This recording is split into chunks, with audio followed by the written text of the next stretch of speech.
You ever get the feeling that everything in America is completely fucked up? You know that feeling that the whole country is like 1 inch away from saying, that's it, forget it. Let's see, Hey, we're Twister on, Man. Now look, here's a 92 house full of FM bees. tonight. It feels like You think the nice honey crazy badger cares? It band. doesn't give a shit. Let's not get one thing charged. straight. Price is right. Guns don't kill people. Everything in this world charged up. Anything just sit there and work when you turn it on? 10K doesn't know about little buddy. It's all about him. They don't know.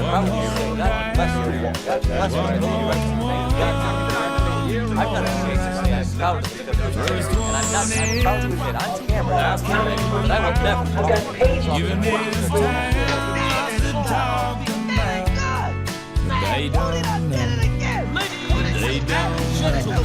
People say I got a drinking problem. That ain't the reason to stop.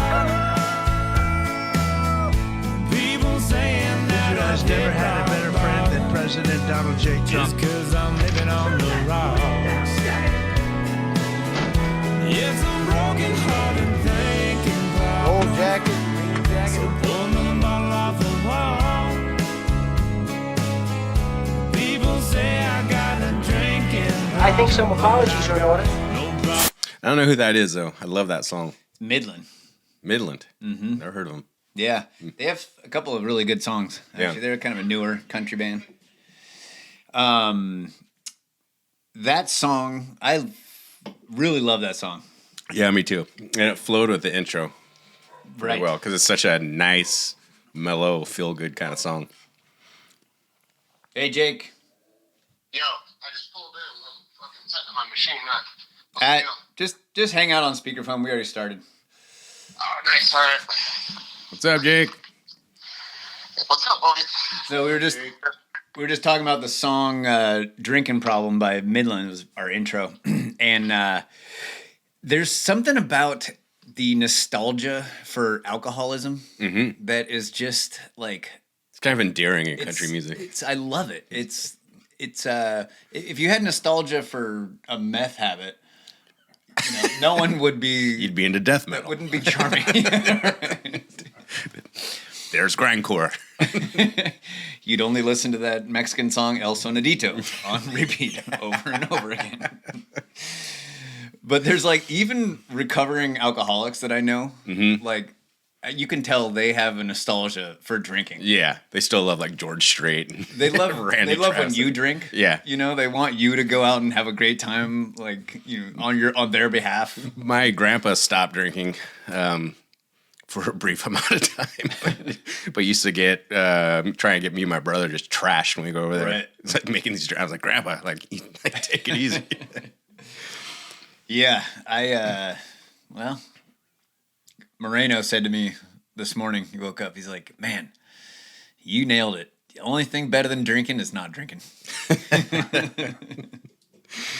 As he walked to the bar. Well, that was this morning after a night of drinking. Yeah, good time last night. Yeah. I liked the debate because it made me had a lot of like internal stuff going on while the debate was going. Like my own kind of questions. Oh, right. Yeah. Not just like strife and angst. Or just thinking about barbecue like the way I usually do if I'm going somewhere. I had because I went in there with my kind of staunch opinion of the issue. Right. And being exposed to the other side, like really raised some questions in my head, which I appreciate. I like doing a lot.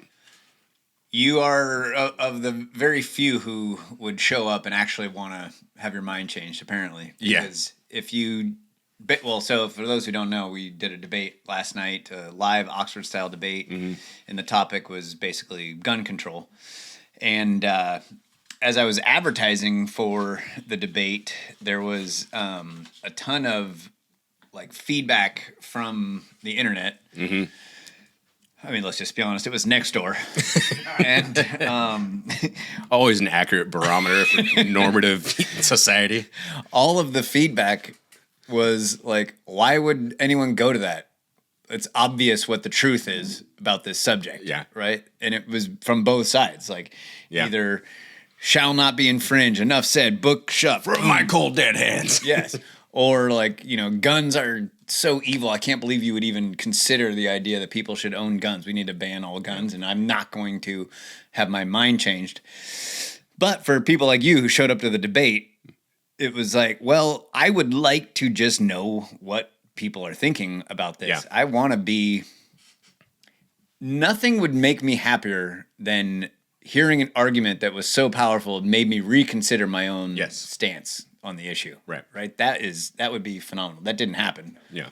But that was why I showed up, and that's why I showed up because I hosted the debate, but that's why I would have showed up. That's why you showed up. That's why the people who were there showed up, I think.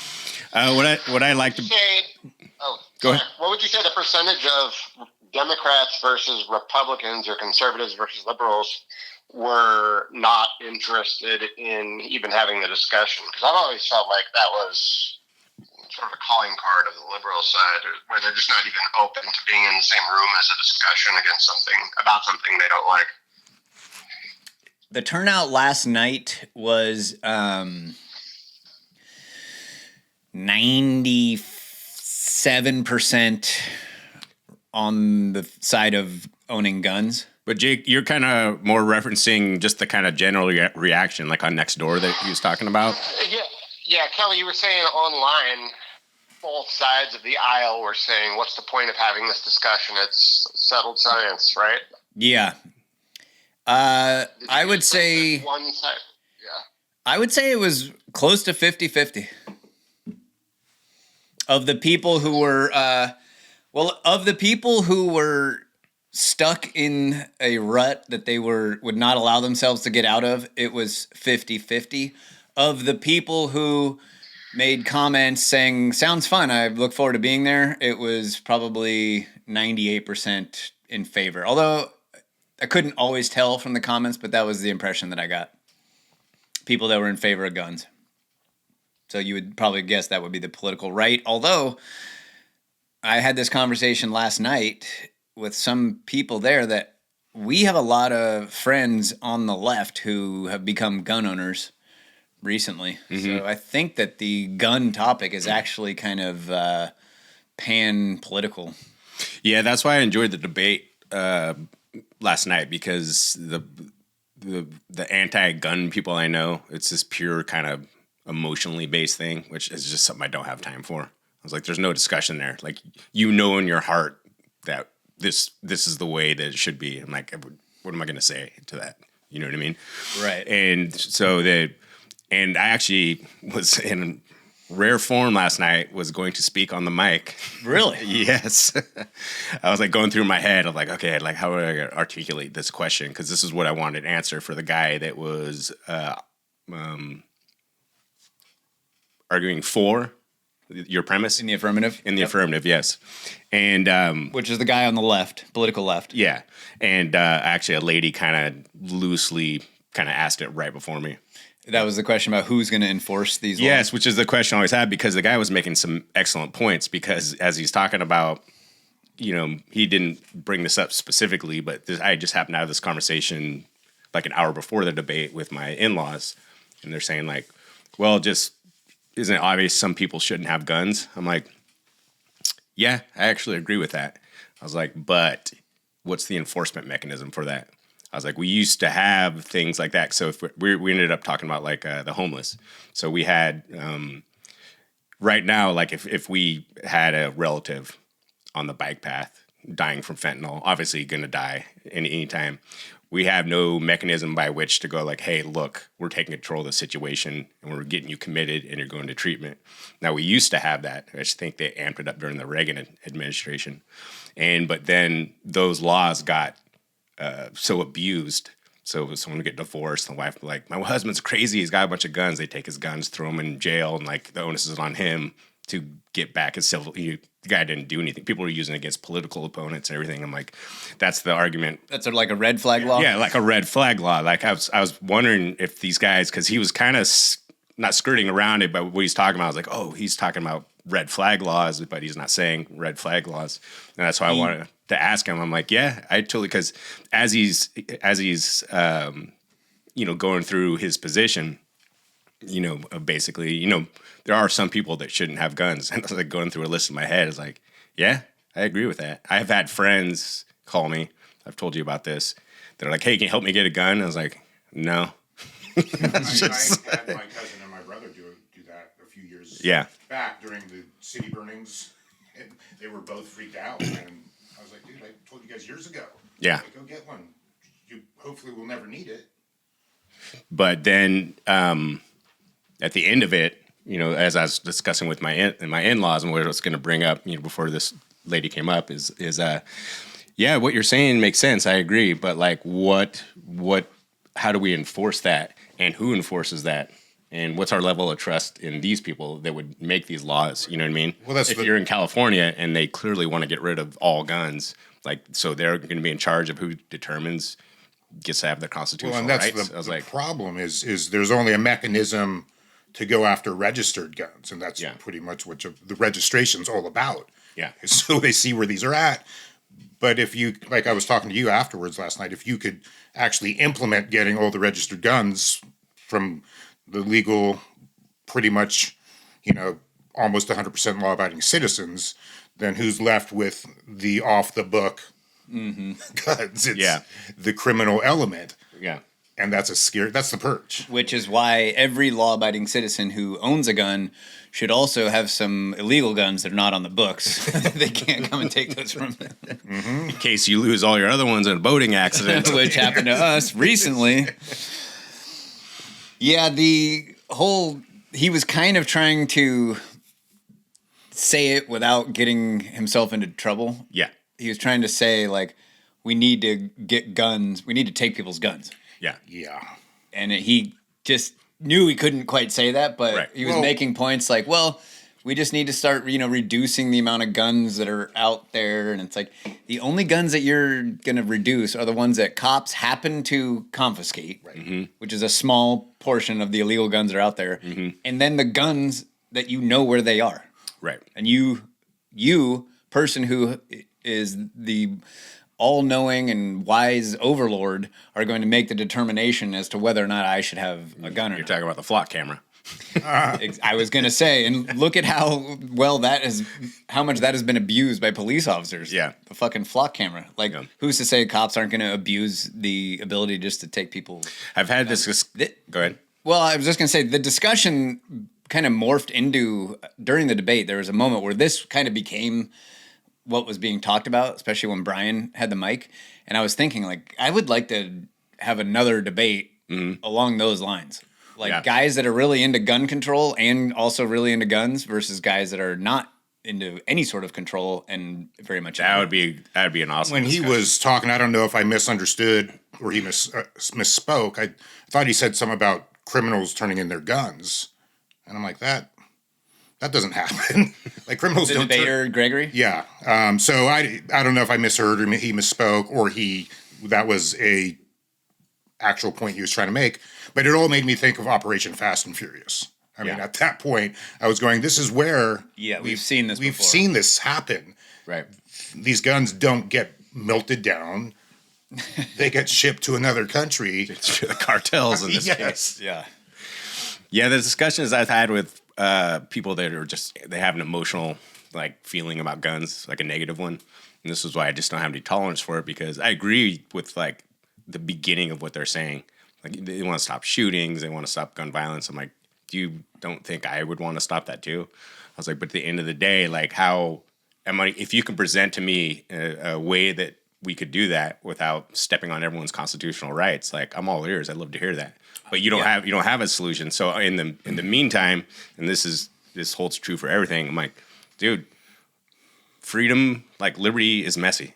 There's going to be these negative externalities. Yes. There's nothing that you can do about it. Yes. And it's we always have to lean towards that, because it's either that or full authoritarian. You can't legislate a utopia. It can't be done. I think a lot of people, when they hear freedom, total freedom, laissez-faire capitalism, they think, oh, that's a utopia. It'll never work. Yeah. It's not a utopia. No. It's going to be rough for some people. It's a shit show.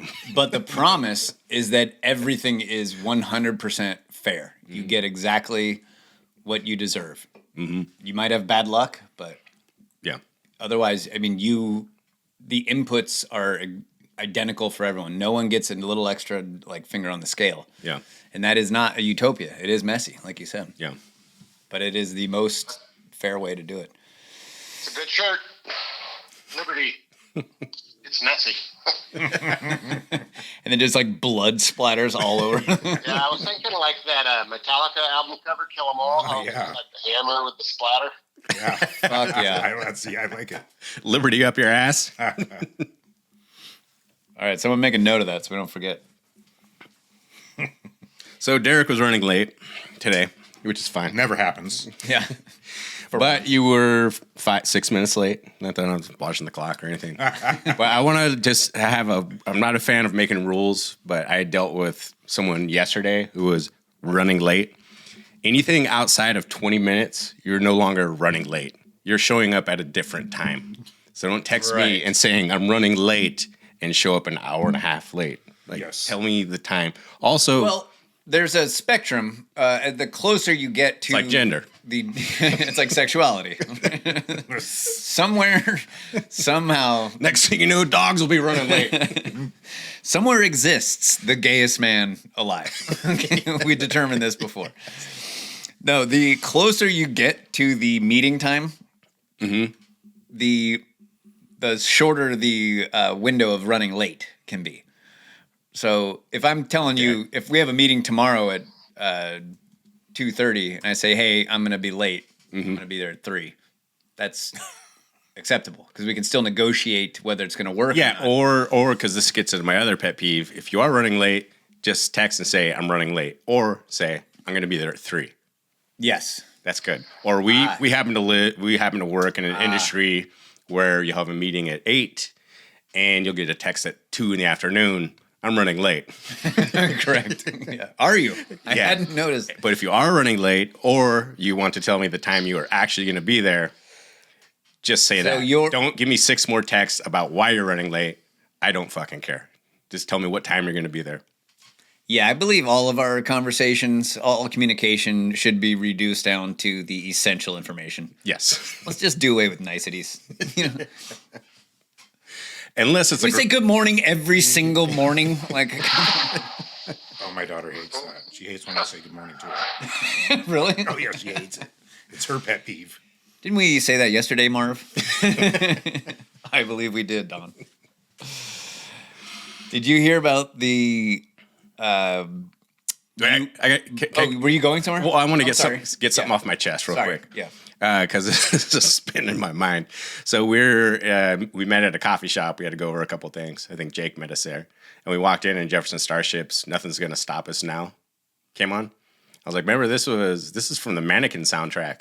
This is about the chronically underemployed artist who became a window dresser and falls in love with a mannequin that it's like used to be an Egyptian princess and comes to life only when he's around, and they fall in love in the end. He saves her.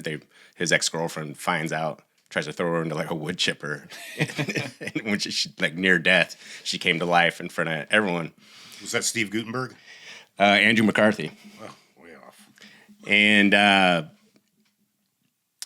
what was interesting as I go, they made a sequel to that. There's 2 mannequins, as if that's not ridiculous enough. And I was like, I looked it up. I was like, there's no way they made a Mannequin 3. They made a Mannequin 3. Dude, why would you jump off that gravy train? But check this out. I'm going to call it, they didn't make 3 mannequins. They made 2.5, we'll say. It was one of those mannequins that was only like the legs? No. Oh. This one just kind of took the name and deviated the plot. Because the first one... Yeah. You know, The Reckoning. Yes, Mannequin 3, The Reckoning. No. Yeah. Fuck yeah. Yeah, it's a victims and a ghost that it's able to move across state lines and kill people. And these 2 brothers find out that it's a mannequin that comes to life and kills people because it's cursed. It's like a demon. Wow. So it's a slight deviation from the first and second. But yeah, Mannequin 3. Sweet. Let's see if Sean has seen that one. Did you get everything off your chest? Yes, I did. Okay. I just learned that Of course, Jake knows about Mannequin 3. The Reckoning. Oh, yeah. It's not bad. The UN, the International, what is it, ICCP, Commission on Climate Change, has recently admitted that their RCP 8.5 was total bullshit and basically a scam. Did you hear about that? No, I just assumed it was. So let's see. RCP, what does RCP stand for? What RCP 8.5 was 15 years ago, the way they predict climate change is with models, right? So they're modeling the climate. Oh, I did hear about this. Okay. Yes. Which is, the climate is probably the most complex system that exists on Earth, or, in our galaxy, probably. Right? So the idea that you can model it and figure out how it's going to behave is kind of arrogant, I would say. Yeah. There's simpler things to model, like the stock market. You could do a model of the stock market, and if you got it right, you would be filthy rich. Yeah. Right? And that would be easier than modeling the entire climate of the globe. Yes. And yet no one has figured out how to model the stock market and make tons and tons of money on it. So what happened 15 years ago with this RCP 8.5 is that they came up with one direction that the climate could possibly go, and it's the worst case scenario. Yeah.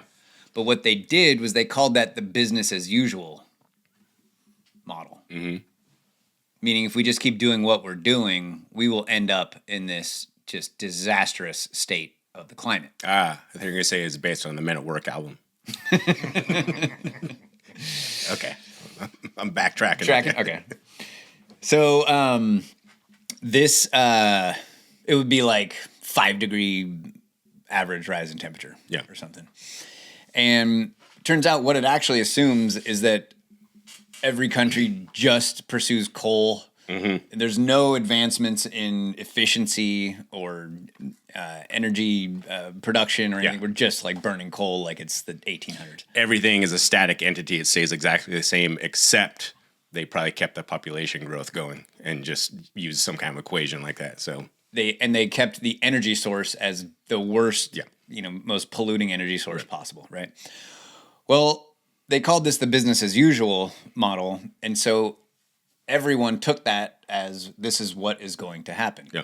And that's how we ended up with the Greta Thunbergs of the world, and children skipping school to go protest out in the courtyard with signs that their teachers helped them make, and how people saying there's no way I would have a kid.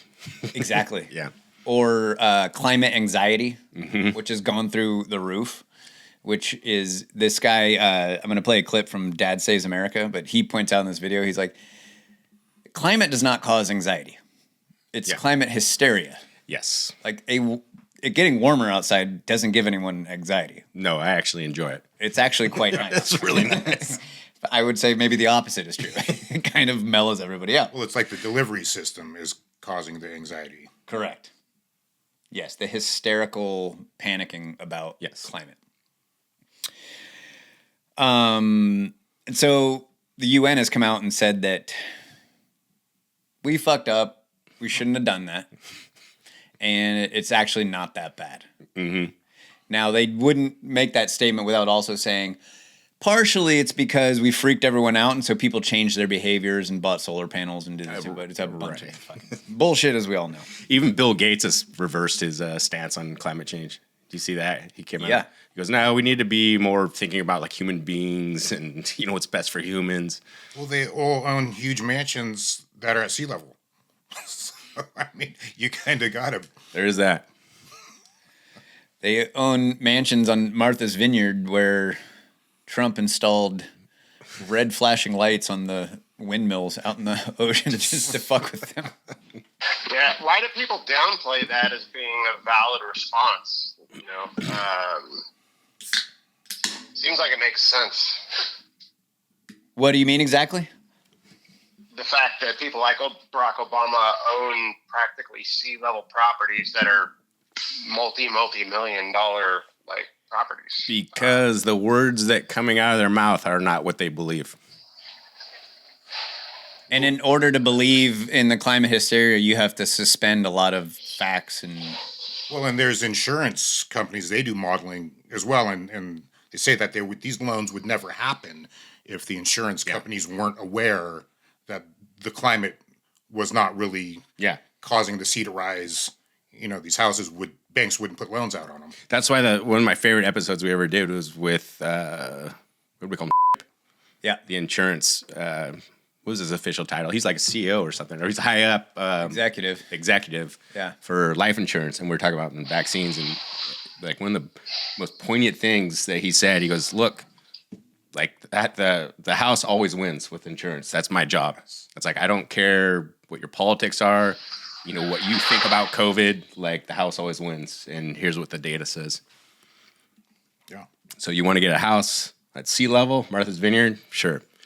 You want to sail your boat through the Straits of Hormuz? No. We're not going to do it. All right, let me play this clip for you here from Dad Saves America. You see, this scenario, which was called a business as usual Has a scenario. James vibe, doesn't he? I don't know. Pay attention. Okay, I've been watching it this morning, and I was like, it kind of reminds me of James. As usual scenario.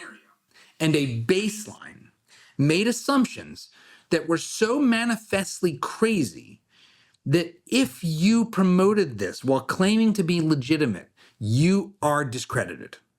What do I mean by that? The RCP 8.5 assumed that by 2100, the population of planet Earth would exceed 12 billion, that there would be essentially no new technology created that improved energy efficiency in our society, which has already been instantly invalidated. That was invalidated instantly, but you didn't need to be an expert or a scientist to know that that was a crazy assumption. And that coal use per person on planet Earth would go up by 5 times. Now, coal use has declined throughout the first world. And even as China increases its use of coal, overall, coal is on the decline planet-wide because it is actually not as energy dense as other stuff, like oil and natural gas. In fact, our emissions in the US have been flat because of fracking. So that's why our emissions have actually not continued to go up. They've actually been going down as a share of GDP. None of that's got to do with massive taxes or cap and trade or an energy transition, which hasn't happened. There's been no energy transition. We're all consuming more fossil fuels today than we were projected to, except in this scenario, this wild scenario, where it was only going to be burning coal power plants like it's 1800 in the year 2100.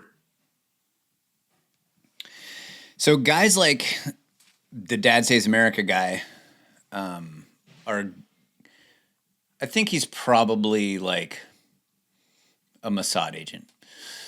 Okay, you know, I mean that he probably doesn't know it, but I think that because you and I hear this, that the UN has come out and said, we're wrong. Yeah. Climate change, not that big a deal anymore. Bill Gates comes out and says, it's not really that big a deal. And we don't sit back and go, yes, we were right. Like, finally, like everyone's waking up to the truth about it. Because that's never what's actually happening. Not to be black-pilled about this, but what is happening at the same time is a huge demand for energy is going on in the United States. And so when you put those two things together, it's like, oh, okay. Immediately we thought when Bill Gates said that, I'm like, right. Mm-hmm. And what else did they? Did the WEF switch gears to recently? Yes, water. Right. It's not climate. It's water, and you no longer own the water. We own the water, even though it falls from the sky and lands on your property. And they had that, you can have enough to drink, but that's about it. That woman come out and say, like, we have to stop this way of thinking that our natural resources belong to everyone. Yeah. Yeah. And so what are the two things that data processing centers need more than anything else? Energy And water. and water. Yes. Right. So now all of a sudden, we don't have to worry about climate change anymore because we have to produce energy. But you can't catch your rainwater at the same time. Yeah. And so when I hear this guy say this, like, I appreciate this being brought up, and there's a little bit of vindication, like, see, we told you. But it's all because they don't care about the truth. They love strategies of tension. Yes. They want people to be like off balance with it. That's why you don't see the news like all of a sudden just reporting it, because if they can keep the game going where half the country still thinks there's a climate crisis and now half the country doesn't, if those two things balance out, that's great, because now there's tension. We're not going to see this shift where everyone goes, oh, okay, we don't have to worry about being efficient anymore or giving up our diesel engines or our gas appliances and whatnot. No, they have to still keep that strategy of tension because they are ultimately just after control. They don't care about the truth. They care about what they think should happen next. And forcing behavior. Yes. Well, what year was the RCP 8.5 again? It was in 2011.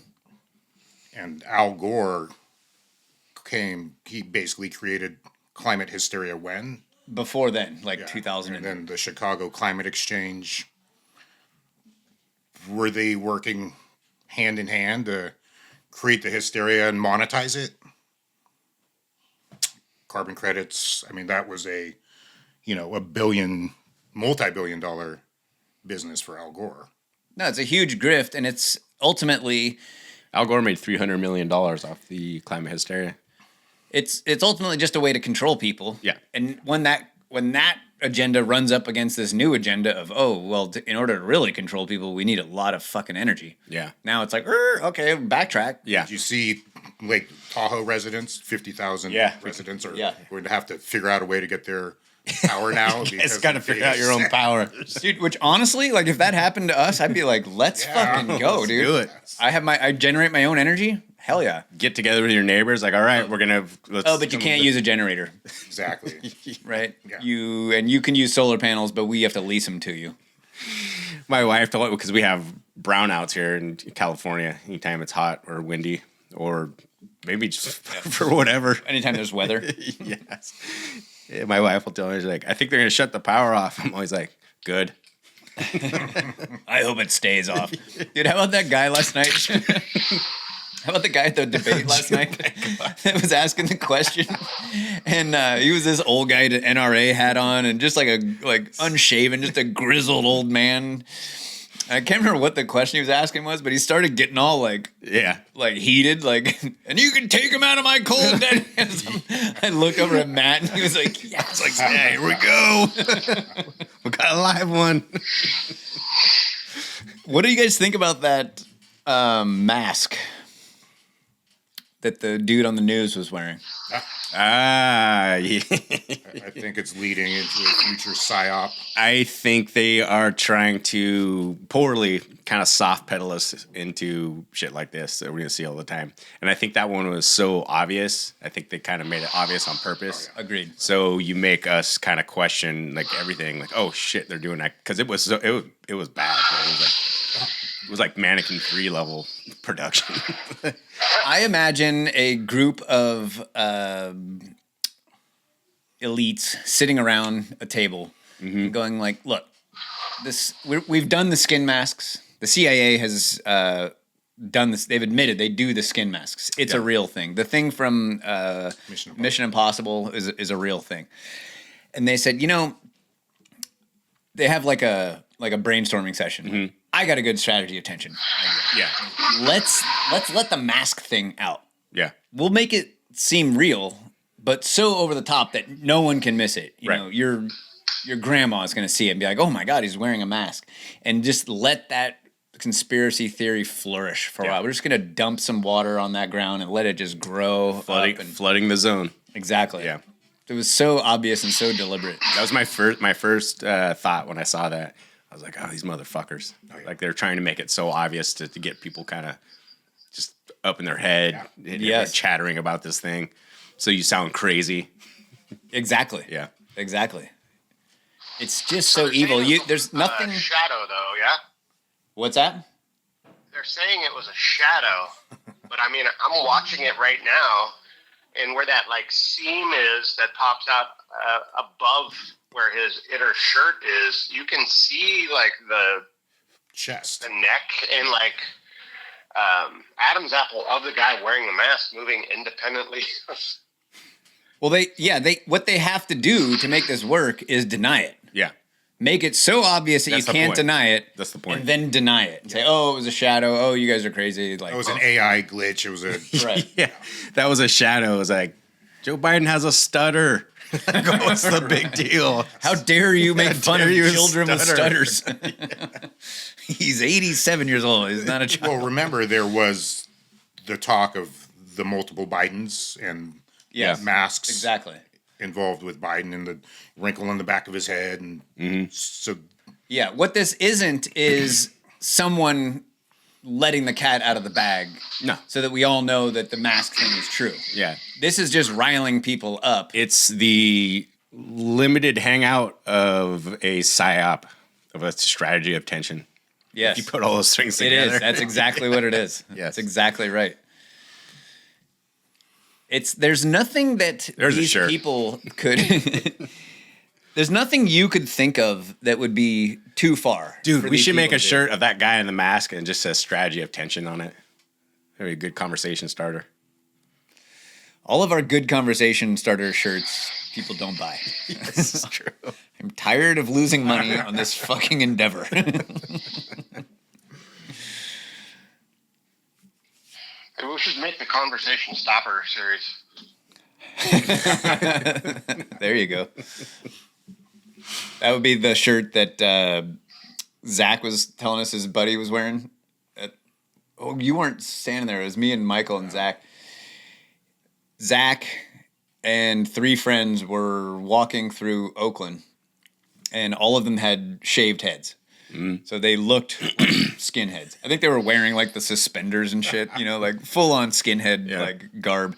Well, one of the 4 of them was a just horrible racist. And he takes his jacket off and he's wearing a shirt, a black shirt with white Ku Klux Klan guys on it. And it says, the nighttime is the white time. Just walks through Oakland. They go into this liquor store. Sure enough, all hell breaks loose. But the funny thing is, the story ends with all of them hanging out and drinking beer at their music studio. Except the guy with the racist t-shirt had to walk behind them in the back.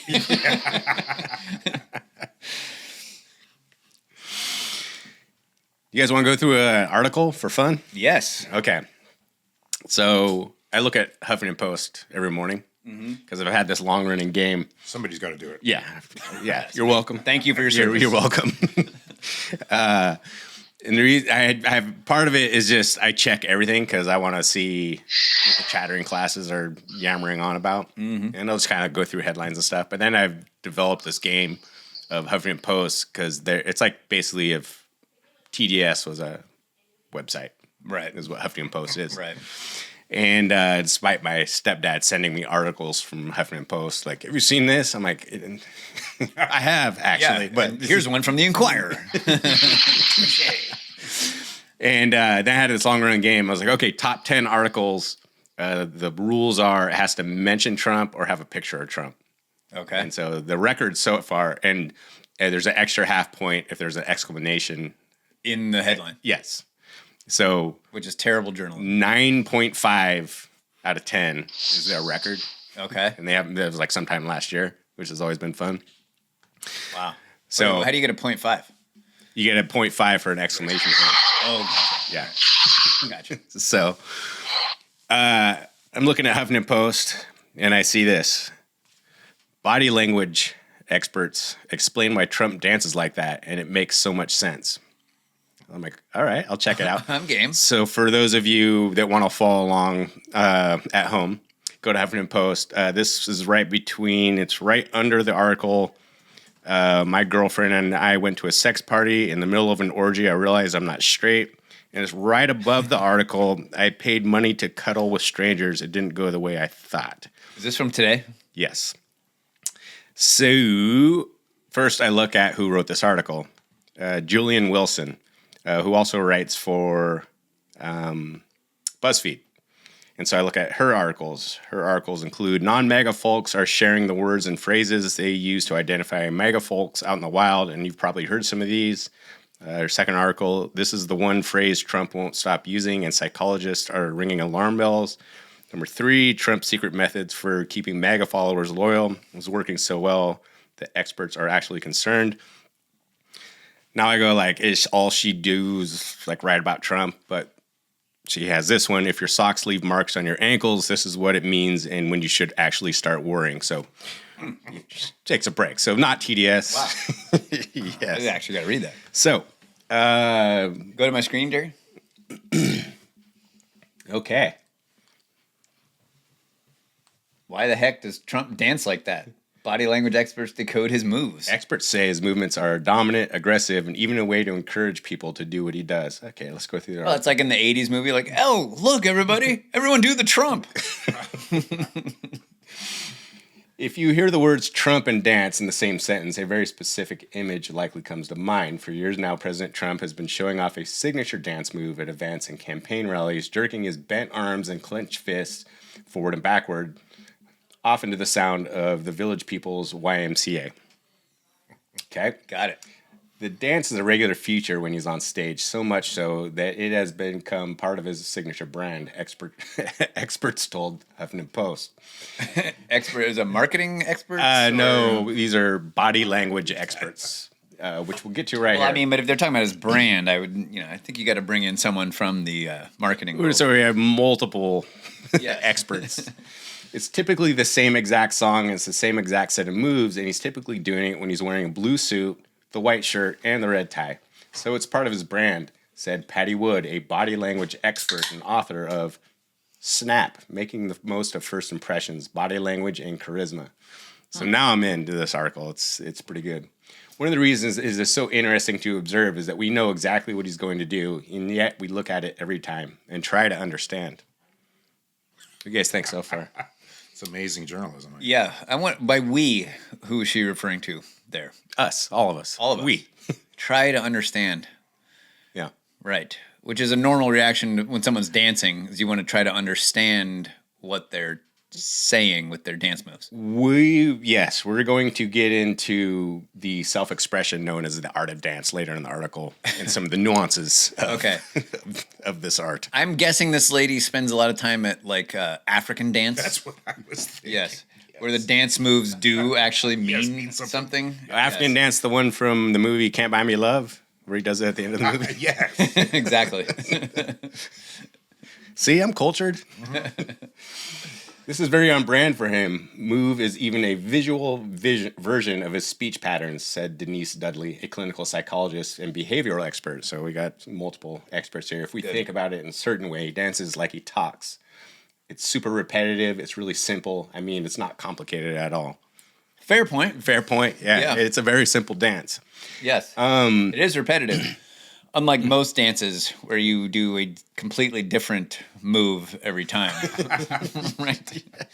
What if your kids, if you don't know how to dance, let me tell you, don't do repetitive movements. Do something different. No, don't do just the white boy shuffle, as Eddie Murphy used to tell us. Actually do the white boy shuffle, because if you branch out sometimes, do you ever watch old like Soul Train videos? Yeah. I love watching the freaking Soul Train. Those people freaked out on the dance floor, man. It was like wild shit. If you're white and you go to a dance hall or a party or something and you try to replicate that, it won't go over well. Yeah. If you're black and gay in the 70s and gay, no problem. You can do no wrong. Okay, let's get into the nuance of his dance. Yes, let's. A signature part of Trump's dance is his clenched fists. Okay, this is where things get a little dark. Mm-hmm. More experts say clenched fists are highly symbolic and highly intimidating. Right? True. Okay, and she'll explain why. When we see somebody with their hands in fists, it creates tension in our central nervous system, Wood explained. Okay. So there's that. Okay. Those balled up fists, the gestures are super dominance oriented. They're aggressive. Dudley, expert. Yeah. Let's keep scrolling down. Just trying to think when I dance if I have my hands open or sometimes I like to go like submissive with the hands open and then I'll go quick dominant for like a couple beats. Just mix it up. Yeah, and then go back to Well, it kind of makes sense because the opposite of clenched fists are Jazz hands. jazz hands. Which Exactly. is the gayest thing ever. That's right. That's right. Could you do like one to the other? Like a Then you'd be bi. this is bi. Okay. But this is straight. I think there's. Can you be dominant or can you be straight? There's no fists and jazz hands. Can you be straight This and not this is dominant? the Rocky. This is the Rocky. Yeah. So I think just like our previous discussion, these things exist as a spectrum. Right. So if your kind of hands are curled in like this a little bit, like okay, that Like guy you have arthritis. That guy's a little probably on the right a little bit. Yeah, but he's not super dominant. Yeah, or he has arthritis. Yeah, there are Trump certain do that, exclusions. too. Yeah, He got in trouble for this one time. Remember? No. Because he was allegedly making fun of somebody who actually had. Oh, a handicapped person. Yeah, that's right. He did that. So no fisting. Dude, I wish you knew what. Yeah, no fisting, kids on the dance floor.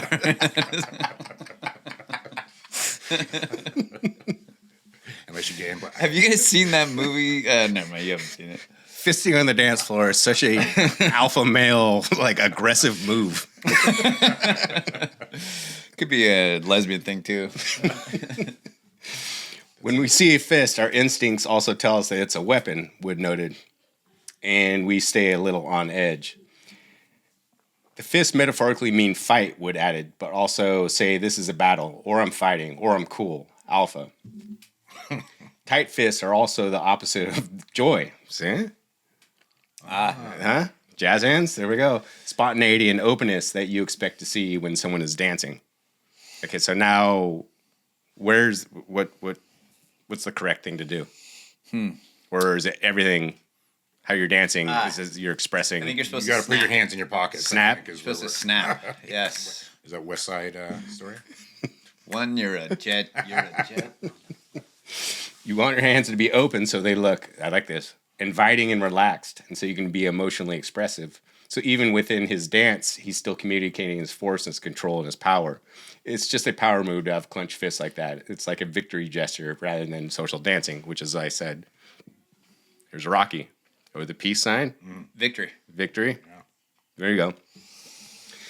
We're learning a lot about dance. Yes. I can't wait to unleash these moves on my wife. Oh, man, I almost just made the worst joke right there. It's dancing isn't so much dancing, it's crowd signaling. So this is some kind of subversive messaging. Is that what happened on January 6th? We want to mirror things. We want to mirror gestures. We often mirror vocal patterns and posture and rhythms and movement and such.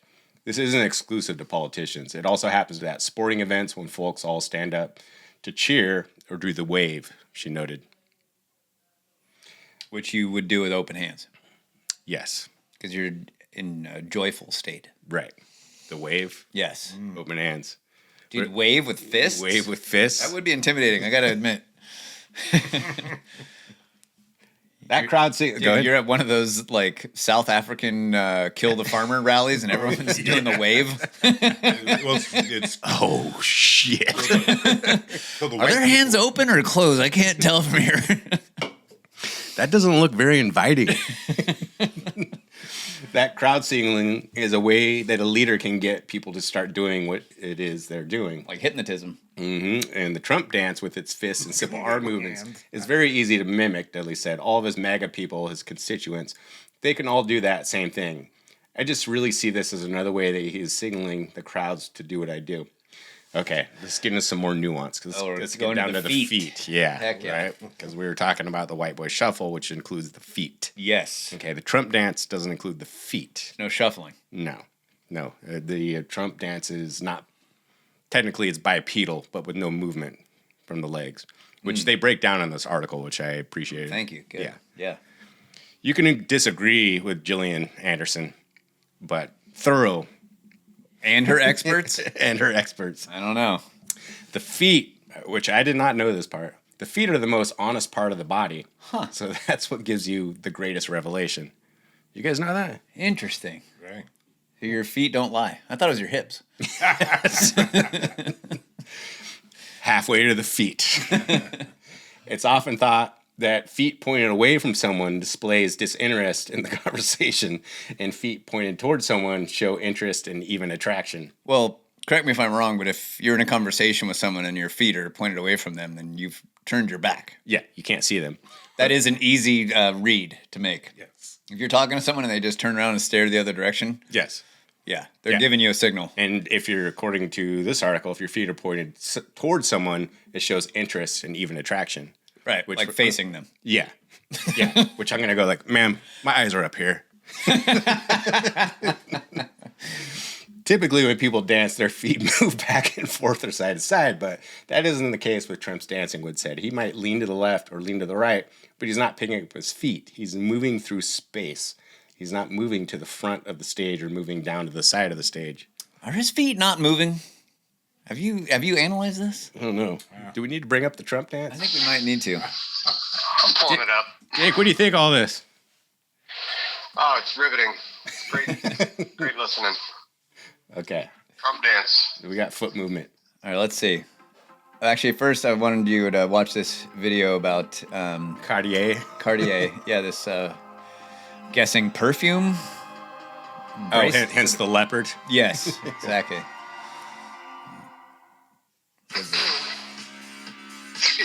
Okay. I don't know. We have Feet some seem planted, but his legs are moving. knees. His feet must be coming up off the ground because you can't move your knees like that with your feet stuck to the ground. Yeah.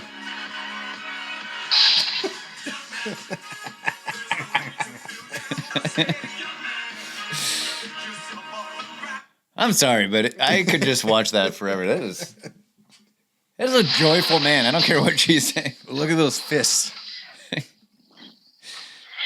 They are tightly clenched. Yeah. Some clapping. Clapping, open hands. Yes, yes. Dude, yeah. If you ever see clapping with closed fists, you got a wild card on your hands. All right. Okay. I think we've.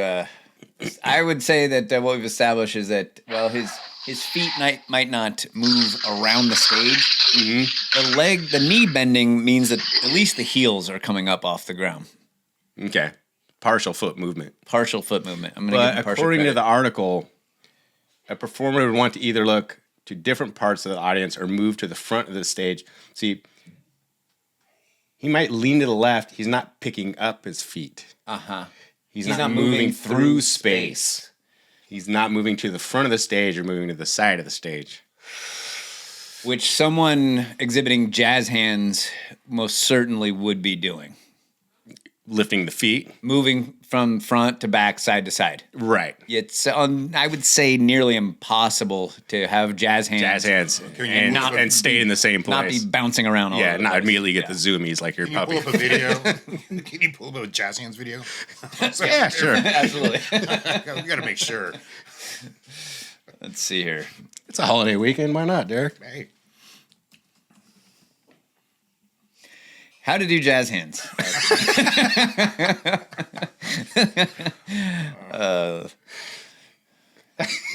After we watch this, I can see some new jazz hands. Be like, wrong.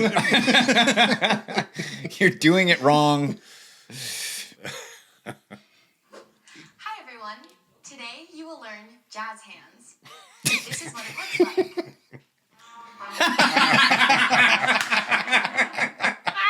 This step works best if you add a cheesy smile. Let's do it.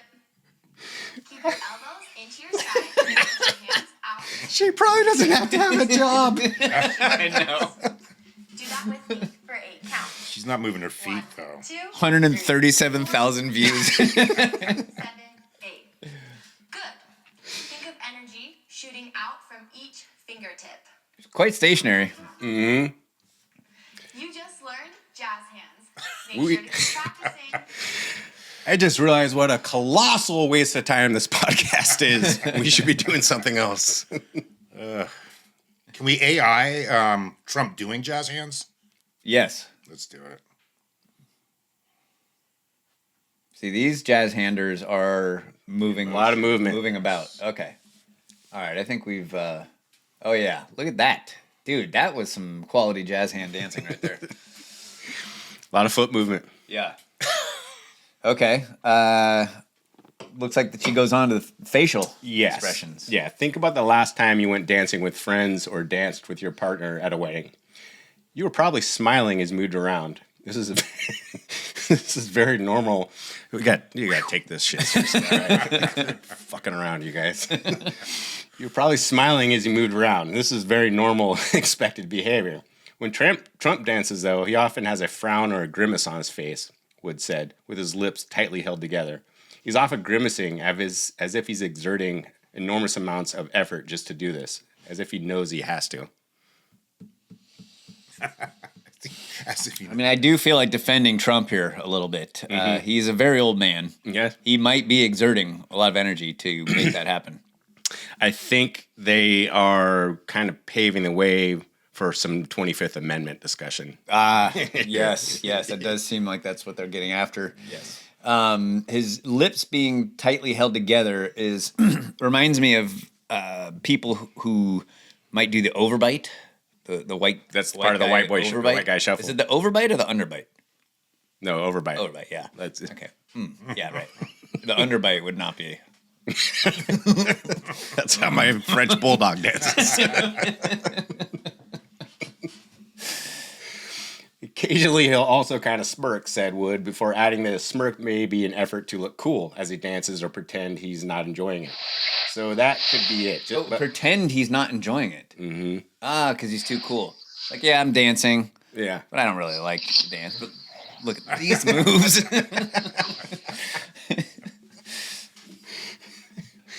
What situation would you be in that you would pretend not to enjoy? Oh, so many things. Oh, yeah. Your buddy took you to a gay bar. You're like, this really sucks. I hate sucking dick.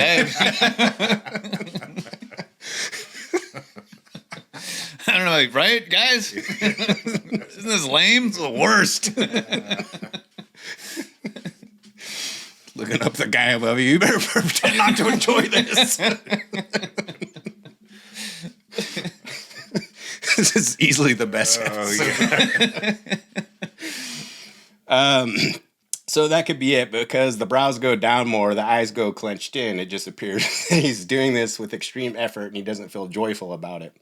Dudley added that Trump is squinting, which can be a victory gesture or a dominant type of expression. To really figure out how Trump's stance feels emotionally, Wood said she recommends that people go and try it themselves. Wow. Yeah. I guess it wouldn't be racist to try the Trump dance? No, I was thinking cultural appropriation? We'll have to check the comments. We're going to talk to our lefty friends. I'm like, just do the Trump dance real quick. I'm like, you look like you're kind of having fun there. You're supposed to pretend like you're not enjoying it, Bob.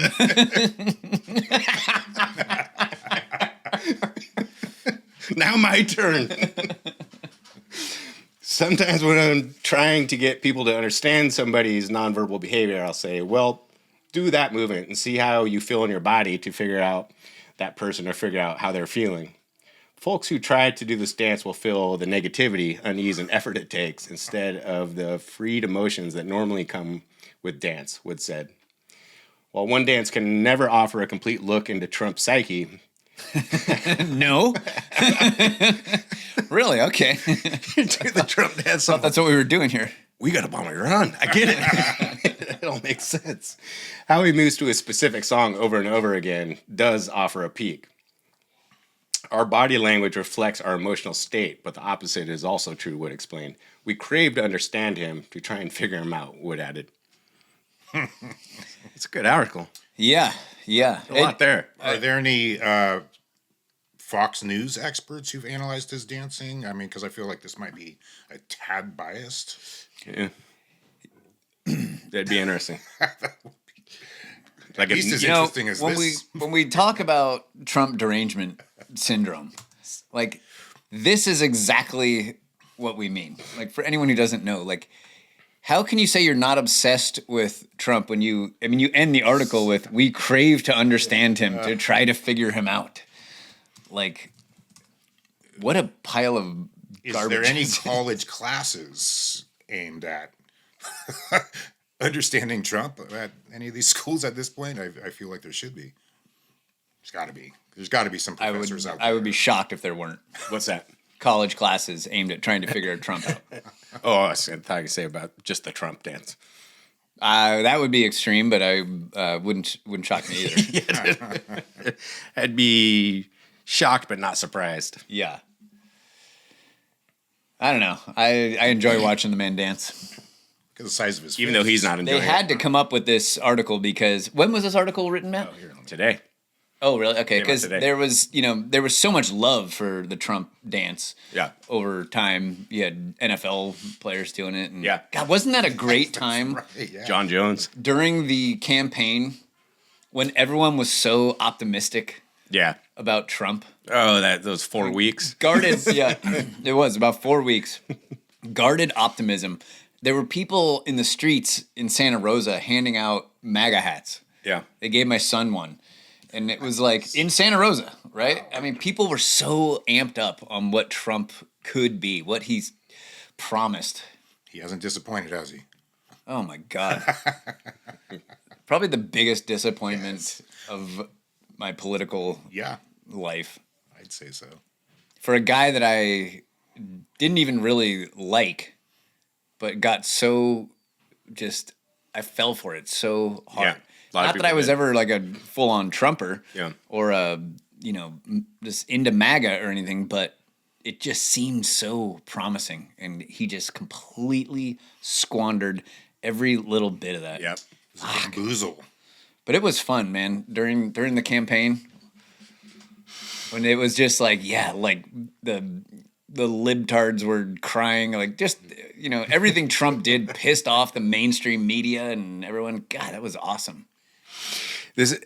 Go back there. The article, amongst many other things that we see all the time, is I was like actually listening to a psychologist talking about Trump derangement syndrome, and he started it was kind of like right up my alley because he brought it into masturbation psychosis. Mm-hmm. He goes, I think that people apply like their emotional state to things that are outside of their control. Mm-hmm. And they have a reaction. It was Michael Malice actually said, he goes, yeah, I knew people that said, like, I just no way I could be happy with that guy in the White House. And he was just like, he goes, it took me a long time to figure out, like, man, you're serious, aren't you? I was like, why would you attach your emotional state to something that you can't control? Yeah. And he goes, it's the same thing as the mask, kind of. It gives them a locus of control where they're having this, like, cathartic emotional experience because they just don't have any control over what's around them, and it affects their mind, almost makes them like mentally ill. Almost? Or does. Okay, so the person who drives around in their car by themselves with the mask on. Locus of control. We just saw this. Yes. You and I saw it like 2 days ago. Yes. Something. You're still seeing it. Yes. It's incredible. Yeah. But does the mask help their mental state because it calms them down to an extent, or yes, it's like does it make it worse? Well, it's the metaphor that I have in my mind. It's like a low grade SSRI, which don't make people better, or it's like hair of the dog. Yes, right. Like continuing the problem. Yes, but without it, it'll get me through today. You're gonna go through withdrawals. So like, and it's also a virtue signal. Yeah, there's the virtue signaling team. Yeah, I'm hardcore on this team. Oh, it's for sure that. But just come on, by yourself. I mean, I'm sorry, it's a fucking like, broken record, but it's 2026. You're in your fucking car by yourself. Hey, but we got Hanta and Ebola on the rise. In your car? It's everywhere. Yeah, that's true. I guess unless if you're walking into a restaurant to your table and eating. Or when you sit down. Or peanuts on the plane. Yes, when you sit down. Yes. Yeah, if you're eating peanuts. Right. Then you can... God. Can't believe you have to live talking about this. The mask in between bites. we were sitting on a flight next to this woman, and she got upset because the masks were off too long while eating peanuts, literally. Oh, really? Yeah. Me and Heather went to the UK.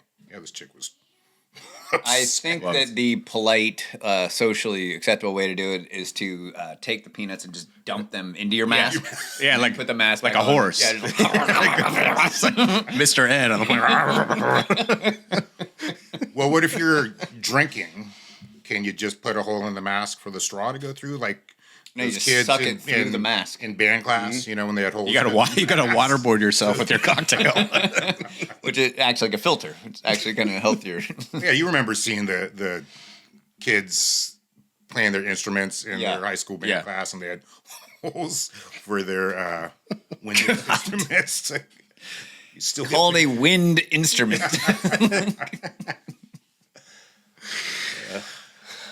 Let's take a quick break. Okay.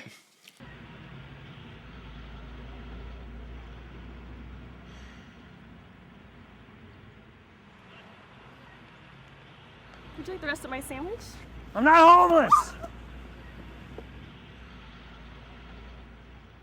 Hey, come on, grab your stuff. I got us a place to play. What is it? Oh, I don't know. It's a place called Dante's or something. And they've only allowed us to do one song, so we gotta make it a good one. Come on.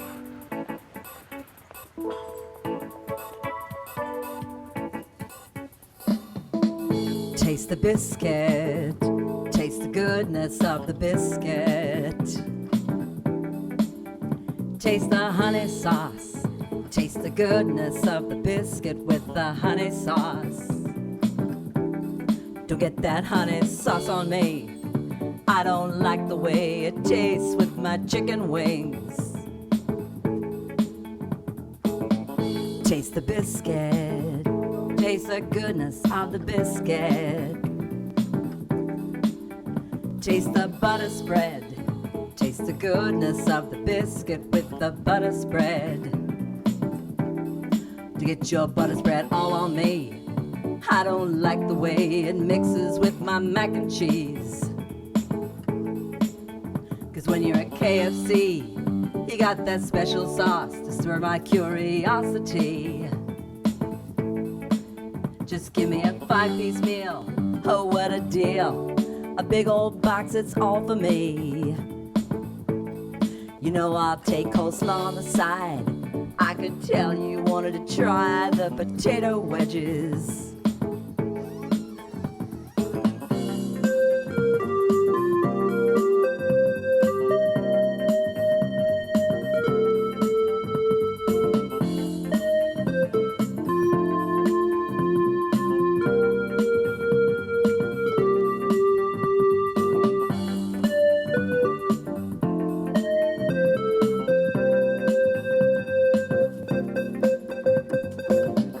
Taste the biscuit, taste the goodness of the biscuit.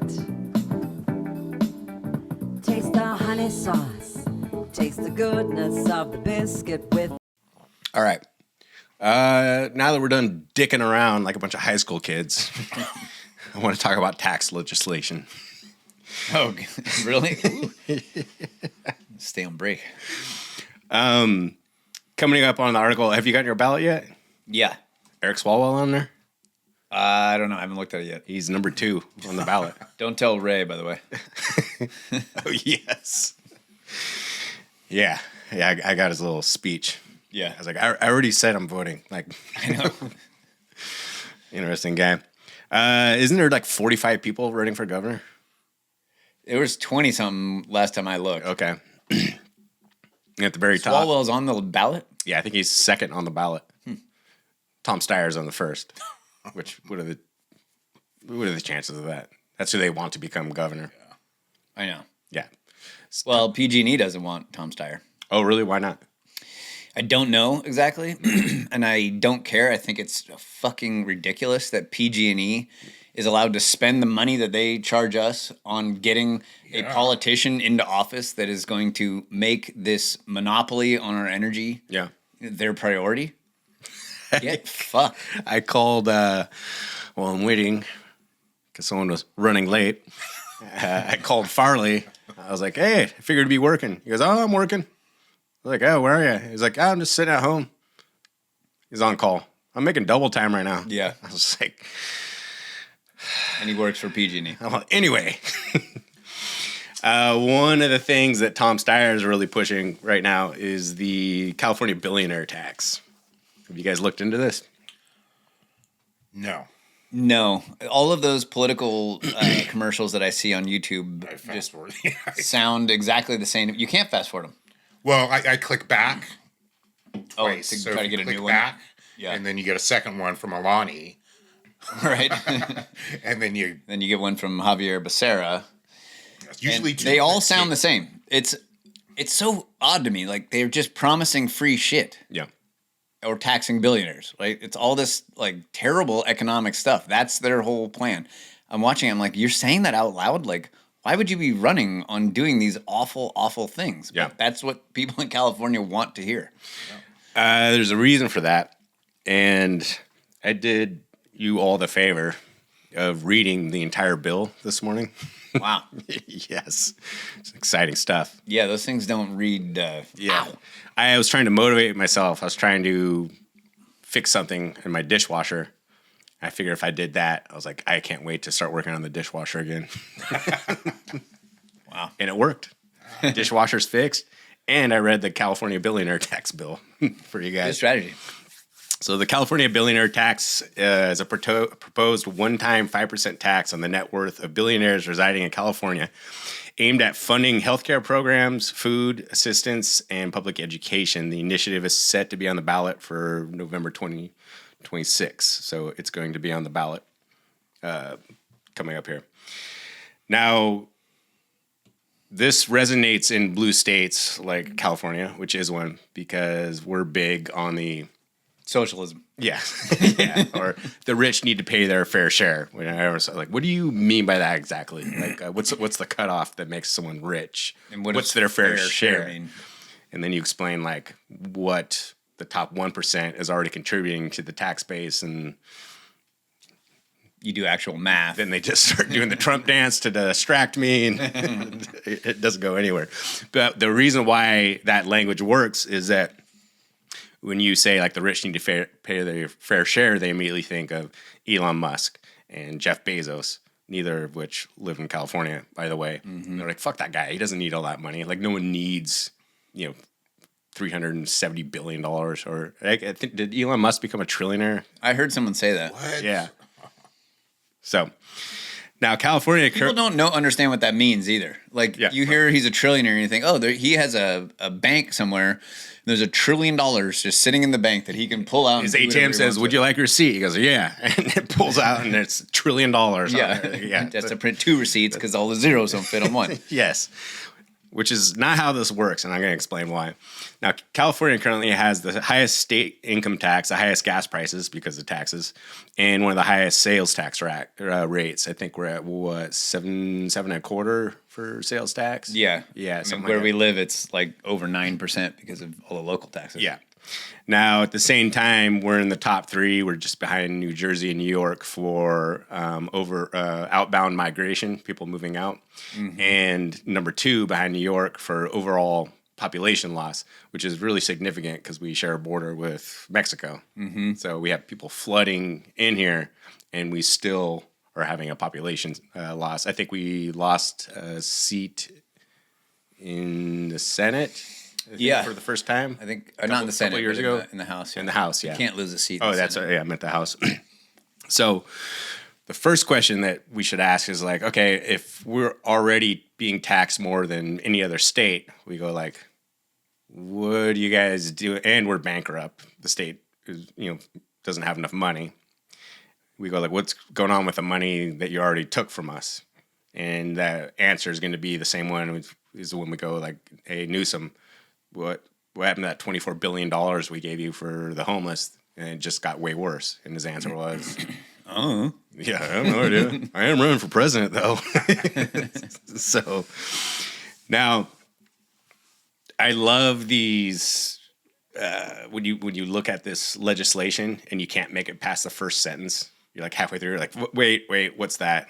And you make 3 words later, like, wait a minute, what's going on that? So the other thing that stood out is this is going to be a one-time tax. Okay. Yes. So we know that once a government program starts, it never stops. Yes. And probably grows from there. Yes. So, See the income tax. Yes. The IRS. Do you know when the IRS was supposed to expire? No. 1862. Wow. Yes. Yes. Or no, it was started in 1862, 1866. It was supposed to fund the Civil War. Right. Supposed to fund the Civil War. IRS a big deal in anyone's life these days? Prop 50. This is a one-time thing. We're just going to make some adjustments just this once, and we'll be fine. Patriot Act. Supposed to expire in 2005. Every government program. Yes. And even back to like the New Deal. All those programs are still on the books. Yeah. And when you read the language of the law, because it's kind of genius the way they do it, is they immediately start the kind of emotional kind of propaganda. You know what I mean? Like, okay, we got 2 groups here. Billionaires. Fuck them, right? Because how many billionaires are in California? Less every day. Yeah. I would like to know the answer to that.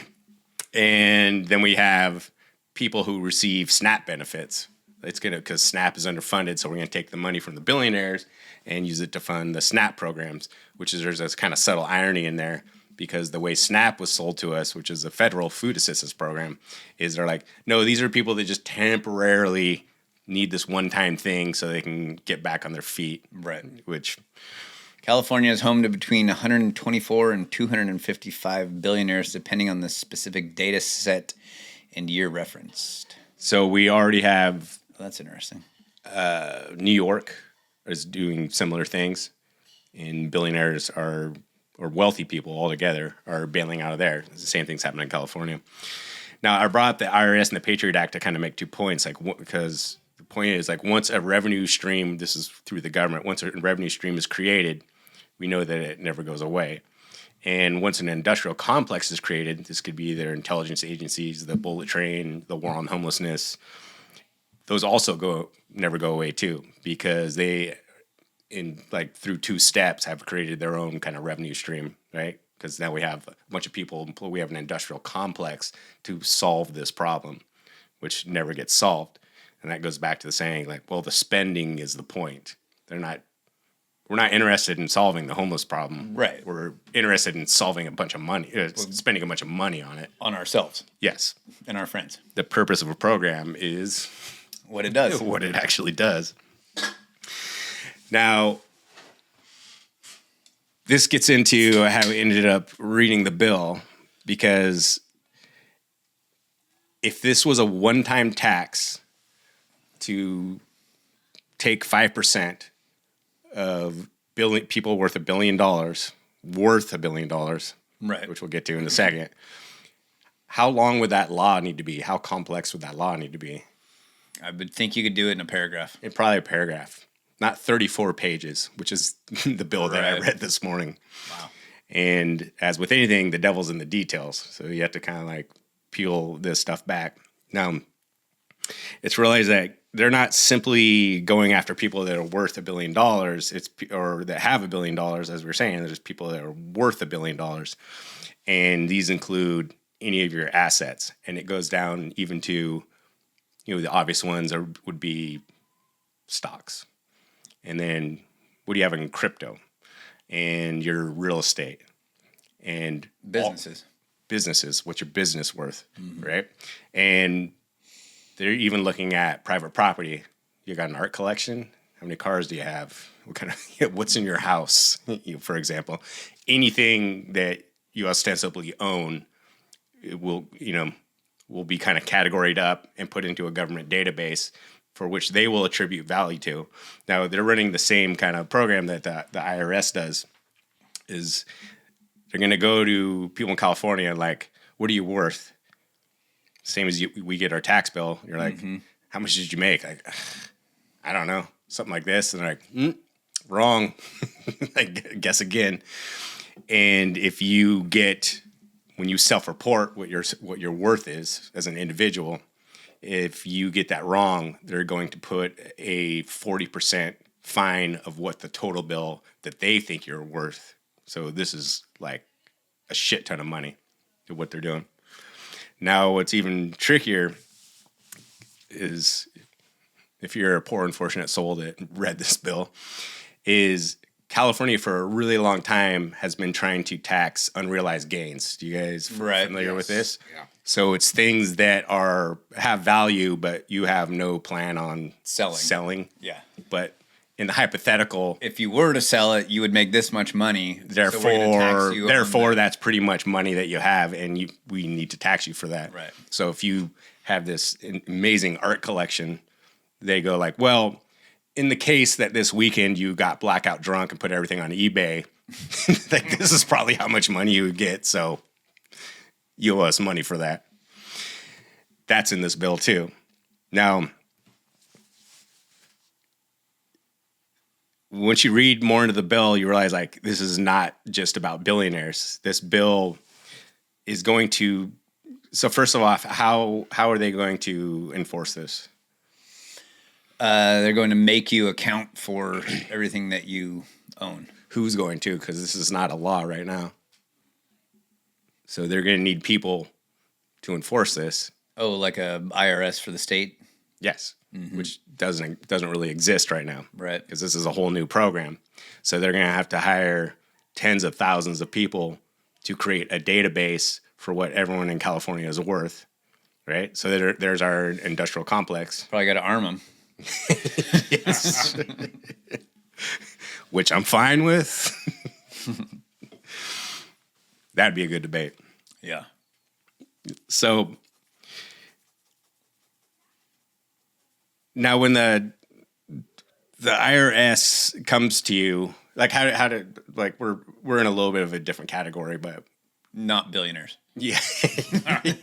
Yes, agreed. Now, for the, I guess this is aimed at like, well, the rich need to pay their fair share. Like, you got to remember that California has already tried multiple times to pass taxes on unrealized gains multiple times. And they just couldn't figure out a way because everyone's like, no. It's like, I got this much in Bitcoin and it's just going to stay there. Like, how can you tax it? That's not money to me. You know what I mean? Like, Bitcoin could crash tomorrow and I could lose everything and I paid fucking this much money on it. Same thing with all of like, all your cars, maybe you have a bunch of instruments, like whatever. Like I'm passing this on to my kids or whatever. Like they want to tax like everything. Right. Yeah. Now everything tax. So because like you have to think about like the track history of these government programs that you have. Like, well, once the industrial complex is like up and running, and they're going to call this a one-time tax of 5% on billionaires. So do you think we're going to employ tens of thousands of people to basically start this bureaucratic process to go after people's what we think they might be worth to pay a tax on it one time, and then after 2026 they're going to go like, okay, like we're done, we're going to shut it down and like fire all those people, get rid of all these people. Not to mention the industrial complex around it of appraisers and accountants and bookkeepers. Now, for the people that think I'm being a panikin, to quote Dan Bongino, probably tweeted that from fucking Israel, the bill also contains a legislative authority clause that allows Sacramento to more people by lowering the threshold of what they deem to be someone having too much wealth, which means there's language of the bill that makes it both not a billionaire tax and not a one-time tax. All they would need is a 2/3 majority in the legislature, which the Democrats already have. That's exactly how the income tax went. It was originally just supposed to tax like the very, very wealthy. Just to fund the Civil War. Yep, and then it crept down lower and lower and lower. Yep. Now it applies to everybody. Yep. So you got to keep in mind, like once this machine is built, like this whole other industrial complex is built, like it's just going to keep going. And once all the billionaires have been taxed or tried to move, which it won't matter because this tax is retroactive going back to January 1st, 2026. I don't think that works. Which is also what California's been trying to do forever because so many people are fleeing the state. They're like, no, we're going to tax you for leaving the state. And they couldn't get it passed because people are like, that's fucking barbaric. You can't do that. Yeah. That's also wrapped up in this bill. So it's all of the fucking most evil shit that California's been trying to do for over a decade now are all wrapped up into this bill. If I was a billionaire, I would be like, come and fucking take it. Like, I don't live there anymore. Yeah. Come get it. What are you going to do? I thought about that. Like, if we left and California sent me a tax bill, I'd be like, look at my fucking balls. Well, if you don't pay it, you can't come back. Like, I left. I moved.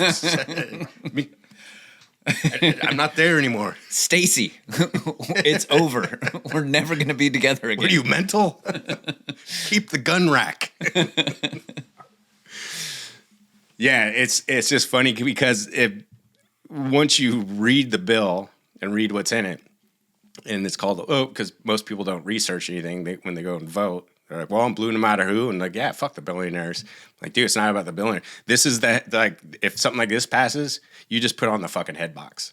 Like, that's it. The head box is on at that point. Yeah. Like it's got the legislative clause that they can like, well, we're just going to start creeping it down, just like the IRS did in 1862. And it's not going away. No. Good public service now. Same old blue neon, the same old buzz. Just because people say I've got a drinking problem, that ain't no reason to stop. People saying that I've hit rock bottom, just 'cause I'm living on the rock.